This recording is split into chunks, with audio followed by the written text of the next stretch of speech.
Good morning. Happy Valentine's Day. It is February 14th and it's like 71-ish maybe, but it's windy. I really wanted it to be, and the sun is kind of in and out. I really wanted it to be a nice day. We are expecting some rain, maybe a little storm tonight. But I had some things I wanted to do outside, and the wind just, you know, maybe once I get to working it'll be fine, but the wind just kind of puts a damper on things. This is my banana tree. It should have already been cut down. Let's see, hang on. It should have already been cut down. I try to do it in the fall, and I just didn't get around to it. And so the ice storm, of course, really did a number on it. I mean, it was going to die back anyway. But all this needs to be cut down to the ground. It is going to be soaked. It's going to be full of water. So I've got, and then this big base here too. And then we'll see what all is still needs to be cut. I have probably about 3 or 4 bases in here, and I need to kind of clean it up. And there's probably going to be some others in there that are probably going to need to be moved some. Anyway, it's just a mess. And get all this pulled out and out of this bed. This is a bed just right off of our patio. Toby, what are you doing, bud? That is a disaster just all the time, y'all. And my husband really wants me to just do away with it, but it's full of daylilies. I've divided them. We've been here, like 17 years? And I've divided the daylilies probably about, I don't know, 4 times. And we had a brick path walkway here, and I did take it up, and I've got to kind of rethink that. We have a pad here where we work on the tractor if needed and things like that. You can see it's parked here. My tractor is parked here right now. I don't know. Between these two, I want to build raised beds, kind of as a barrier, as a a wall, and then on the end too, because it's not formal, I guess. My family just thinks, oh, we'll just walk through there, we'll just walk through there, we'll just walk through there, we'll just walk through there. And it's full in the summer, and you can see the daylilies, and then I've got irises, and then I have grass, and then I have hardly any mulch because the dogs love it, and then I've got grass and weeds and dandelions. It's just always, I've had weed cloth down, and I don't like it.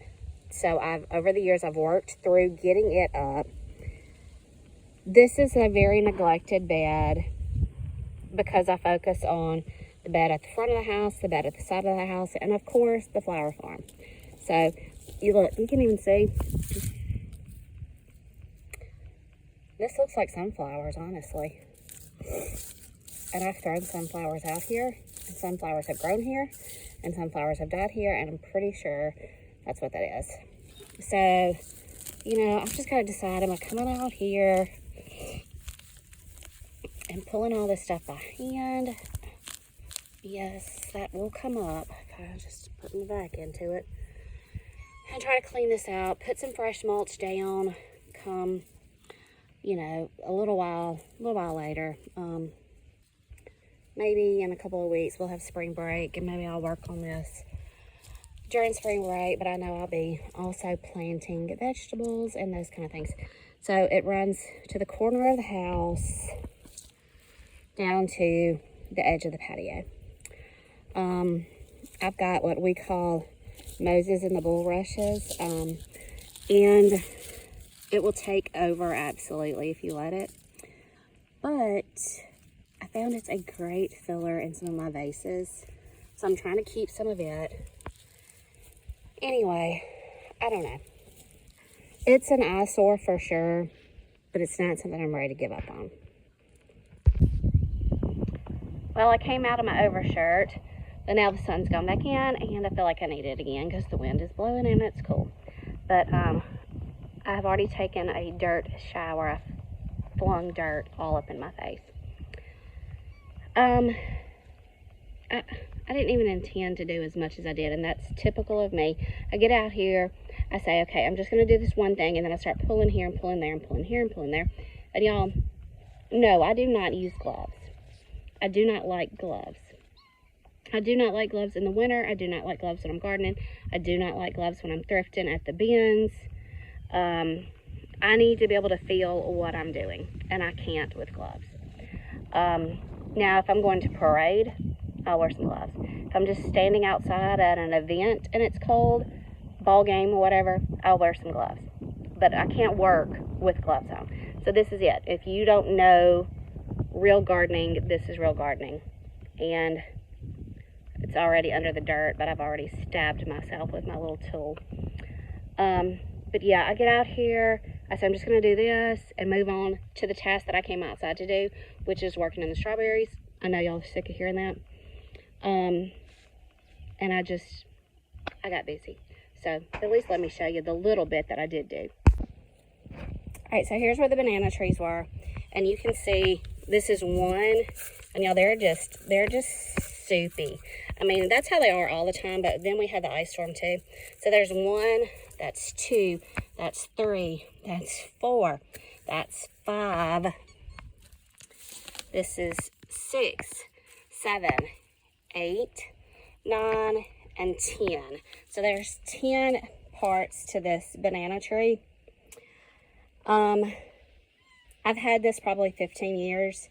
It gets about as tall as the roof line here, maybe a little over on a good year. Never had bananas, so I don't know, we'll see them. All this other green that you see here is daylilies. These are, I believe, spider lilies. This is some kind of, it's some kind of lily too, that, I don't know if anybody else does this. They get real, I have dirt in my mouth. They get real gung-ho about doing something, and then they quickly overwhelm themselves and get tired. So I just kind of threw this bulb to the side and said, oh, hey, I'll get to it later. And later never came. It is soupy. It is so soft, but it is rooted, and yes, it will do something. It will absolutely bloom. I think this is what they call either naked lilies or pink ladies or something like that. And there's a whole clump of them right here that I never got divided. I never got set out, and they are rooted in the ground. And like you would think these are just plumb rotten. And I mean, technically, I guess they are, but see, I can pull that off completely. They will produce, and I will show you, I will prove it in the spring that they absolutely will produce. So I started just kind of cleaning up alongside our patio because I do have some tulips planted, and I was really hoping maybe before too long I'd start seeing them. And I got more than halfway, and then I got into some ants, so I've still got this stretch right here to do. But I'm going to come out here and spray the ants and let that do its job. And then I've just kind of pulled the rake through and tried to grab as much trash and stuff as I could. A lot of the green you see is daylilies. There are some weeds and grass in there, but a lot of that is daylilies. I call this bed You Can't Kill It bed because really, I mean, you can't. You cannot kill these daylilies.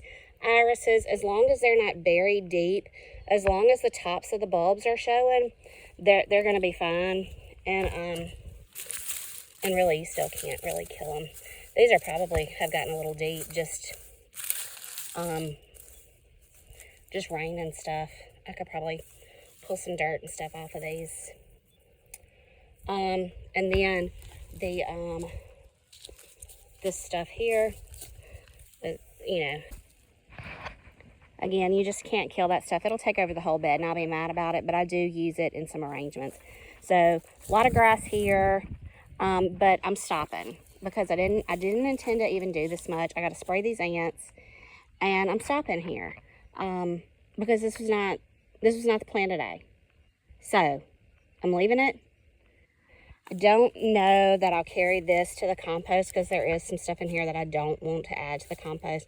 So I'll probably just get the bucket and take this over to our trash area, you know, where we dispose of limbs and things like that. And I wanted to show y'all my little tool.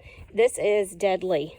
I ordered it off of Amazon last year, and I was a little too ambitious with it. It's tough, don't get me wrong, but I was trying to do pigweed with it, and I weakened it here, but I took it to work and took it to the welding shop, and they reinforced it for me. They did a great job. They even gave me a little fresh paint. I've stuck my leg with this, my calf, my knee. I've had it just laying in the garden, and I've stabbed my finger with it, which is what I did today. But I just ordered this off of Amazon. It's just a little handheld weed puller. And yeah, it's dangerous. You could definitely do some damage with this guy. Well, I started without y'all, so I'm out of breath. But I figured in case I actually get this done, I need a before and after. So you can tell I've kind of been a few places already. But we got a lot going on. We got a lot of weeds, dead grass, all this has got to come out. And I got to see exactly how many strawberries we have in here. Everywhere there's a flag, there was a plant, but you'll see, like, let's see if I can actually find a good example. Here's a flag, no strawberries. But they are here, which was the middle of a row. And that's what they do. They put out their runners and they make new plants. Here's one here. Its closest partner is there. Or there. So there aren't going to be plants at every flag, but they may be somewhere else. And I let this grow up, guilty. I got to get it cleaned up and see exactly what we can find, and then what can we do with like the tiller to come in and do some cleaning up. Because I was down here the other day and there was a bloom on one already. So I've got to let some sun start hitting them. I know we're going to go through another cold spell, but they are strawberries. They don't mind it. They'll do fine. So I want to let some sunshine get on these. And with all this trash in here, it's just not happening.